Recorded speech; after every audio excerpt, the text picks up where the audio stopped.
नमस्कार दोस्तों। आज हम अपनी हिस्ट्री की चौथी क्लास पढ़ेंगे। छोटी सी क्लास होगी जिसमें हम जैन धर्म और बुद्ध धर्म के बारे में एग्ज़ाम में आए हुए क्वेश्चंस पढ़ेंगे। ठीक है, जैसे कि आप सबको पता है कि जो जैन धर्म के चौथे तीर्थंकर और लास्ट तीर्थंकर कौन थे? महावीर स्वामी। बचपन का नाम इनका वर्धमान था, इनकी पत्नी का नाम यशोदा था, पुत्री का नाम प्रियदर्शनी था और 30 वर्ष की उम्र में इन्होंने संन्यास ले लिया था अपने बड़े भाई की आज्ञा पर, जिनका नाम था नंदीवर्धन। ठीक है, और 30 वर्ष की अवस्था में इन्होंने संन्यास लिया था और लगभग 12 वर्ष की तपस्या करने के बाद 42 वर्ष में इनको ज्ञान की प्राप्ति हो गई थी।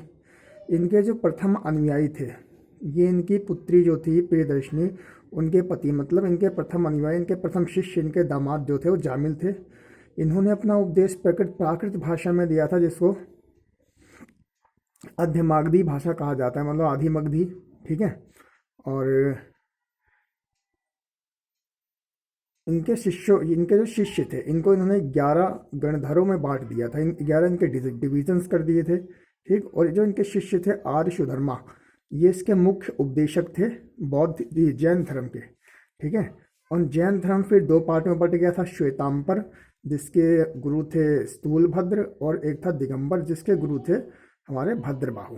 ठीक, तो थोड़ी सी बात और पढ़ लेते हैं। ये तो जो थे जो क्वेश्चन कई बार पूछे गए, जैसे पत्नी का क्या नाम था, पुत्री का क्या नाम था, कितने वर्ष की अवस्था में इनको ज्ञान मिला, कितने वर्ष की अवस्था में संन्यास लिया, उनके उपदेश की भाषा कौन थी, इनके प्रथम अनुयायी कौन थे और मुख्य उपदेशक कौन थे, सारी चीज़ें पूछी गई हैं। बचपन का नाम क्या था। ठीक है, फिर श्वेतांबर के हमारे गुरु थे स्थूलभद्र, और दिगंबर, इसका जो डिवीज़न हो गया था जैन धर्म का, हमारे गुरु थे भद्रबाहु। ठीक, फिर हमारा देखो, इनमें आत्मा का विचार था, आत्मा होती है, लोग ऐसा मानते थे। ईश्वर को नहीं मानते थे, ये पुनर्जन्म को मानते थे और कर्म में विश्वास रखते थे। ठीक है, 72 साल की आयु में बिहार के पाटलिपुत्र में इनकी मृत्यु हो गई थी 468 BC में। और चंदेल में जो खजुराहों के जैन मंदिर हैं, वो चंदेल शासकों ने बनवाए थे, वहीं से रिलेटेड है। मौर्यांतर काल में मथुरा जैन धर्म का मुख्य केंद्र था जब हमारे यहाँ पे मौर्य आए थे। ठीक है, तो ये हमारी जैन धर्म की सारी मेन बातें हैं जो एग्ज़ाम में पूछी जाती हैं, और फालतू कुछ पढ़ने की ज़रूरत नहीं है। देखिए, फिर यहाँ से हमारा आता है बौद्ध धर्म। बौद्ध धर्म के जो संस्थापक थे, फाउंडर थे, गौतम बुद्ध थे, जिनको लाइट ऑफ एशिया कहा जाता है, मीन्स एशिया का प्रकाश पुंज। और इनका नाम क्या था? बचपन का नाम इनका हमारा सिद्धार्थ था। इनका जन्म कब हुआ था? 563 BC में कपिल वस्तु के लुम्बिनी नामक जगह पे। इनके पिता जो थे वो शुद्धोधन थे, वो हमारे जो शाक्य गण थे उनके मुखिया थे। ठीक है, माता जो इनकी थी वो माया देवी थी, लेकिन इनके जन्म के 7 दिन के बाद इनकी माता माया देवी की मृत्यु हो गई थी, जो इनकी सगी माता थी।